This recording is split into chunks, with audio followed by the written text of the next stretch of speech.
ये तो शायद आप जानते हैं कि फास्ट बॉलर्स बॉल के एक हिस्से को चमकाते हैं और दूसरे हिस्से को खुरदरा ही रहने देते हैं। इससे गेंद फेंकने पर खुरदरी सतह पर हवा का फ्लो टर्बुलेंट हो जाता है। खुरदरी सतह पर एयर प्रेशर शाइनी साइड के मुकाबले कम होता है और गेंद खुरदरी सतह की तरफ मुड़ जाती है।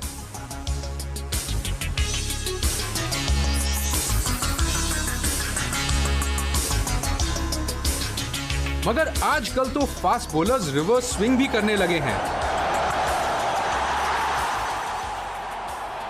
ये रिवर्स स्विंग क्या है? कैसे होता है ये? Reverse swing. क्या रिवर्स स्विंग में बॉल लो प्रेशर से हाई प्रेशर की तरफ घूमती है? क्या रिवर्स स्विंग विज्ञान के नियम तोड़ती है या फिर इसमें भी कोई साइंस है? रिवर्स स्विंग में बॉल खुरदरी सतह की तरफ नहीं पर शाइनी साइड की तरफ स्विंग करती है। इसको एक तरह का चमत्कार भी समझ सकते हैं या फिर विज्ञान से समझा भी सकते हैं। बॉल के पुराने होने पर एक ऐसा मोड़ आता है जब बॉल की खुरदरी सतह का वजन दूसरे हिस्से के मुकाबले हल्का हो जाता है। हालांकि एरोडायनेमिक्स के सिद्धांत ये कहते हैं कि गेंद लो प्रेशर की तरफ यानी कि खुरदरी साइड की तरफ स्विंग करे। जब बॉल का एक हिस्सा दूसरे हिस्से से बहुत भारी हो जाता है, गेंद फेंकने पर शाइनी साइड का वजन ज्यादा होने के कारण बॉल शाइनी साइड की तरफ स्विंग करती है और इसी को रिवर्स स्विंग कहते हैं।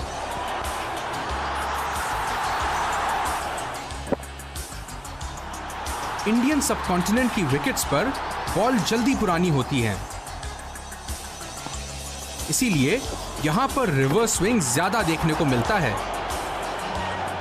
मगर नई गेंद से स्विंग करना भी कला और विज्ञान है।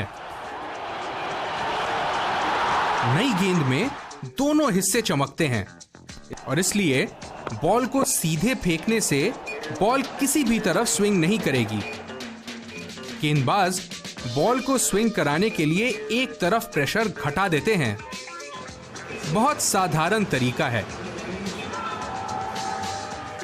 नई गेंद से स्विंग कराने के लिए गेंदबाज बॉल की सीम को तिरछी पकड़ते हैं।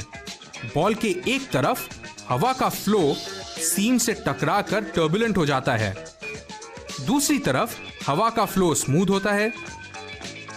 जिस तरफ हवा टर्बुलेंट होती है उधर प्रेशर कम होता है और बॉल उसी तरफ मुड़ जाती है। इन तीनों उदाहरणों से एक चीज तो साफ है कि तेज गेंदबाजी का हुनर सिर्फ तेज फेंकना ही नहीं पर गेंद की सीम को सीधी रखने पर भी निर्भर है। गेंद की सीम को सीधी रखने के लिए गेंदबाज गेंद को बैकस्पिन कराते हुए डालते हैं। गेंद की बैकस्पिन की वजह से जायरोस्कोपिक एक्शन काम करता है। अगर गेंद की सीम थोड़ा सा डगबगाए तो स्पिन की वजह से उल्टी दिशा में टॉर्क लगता है जो सीम को सीधी रखता है। ये बैकस्पिन जितनी तेज होगी गेंद की सीम उतनी ही सीधी रहेगी और स्विंग उतनी ही ज्यादा होगी।